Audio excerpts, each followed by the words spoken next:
heaviest lifts we've got. How does someone get access to like a driver? Do you use a girl? Um, Is that the best way to do it? no, not really. I mean, you know what? It's because what you're looking to do. This is not to fall into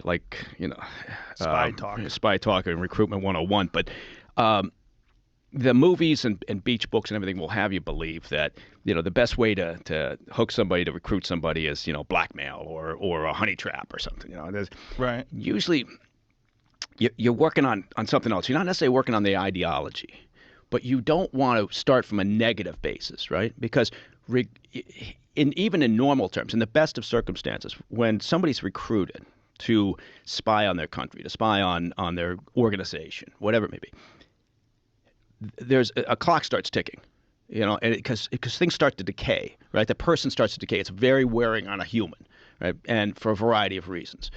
And so that window is going to close at some point, and it may not end well. So you're trying to optimize that, and if you start from a negative perspective, right? If you've got someone cooperating with you because they're blackmailing, they're under the gun here, and they hate you and they hate what they're Right. doing, that's not what you're looking for. You're looking for a more, and it sounds weird, but you're looking for a more positive. So how do you approach. do that? Like, how would you get a driver to be your buddy? Well, it's a there's a recruitment process, a cycle that you go through, but I hope everyone's taking notes. But you first of all, you got to know what information you're looking for, right? And so that tasking gets set, outside the building. If you're talking about the agency or really any intel service, theoretically, the administration of power is setting priority tasking. So they send over this and they say, hey, we need this. This is a priority target for us, this information. So you look around and you go, okay, well, who's got access to the information?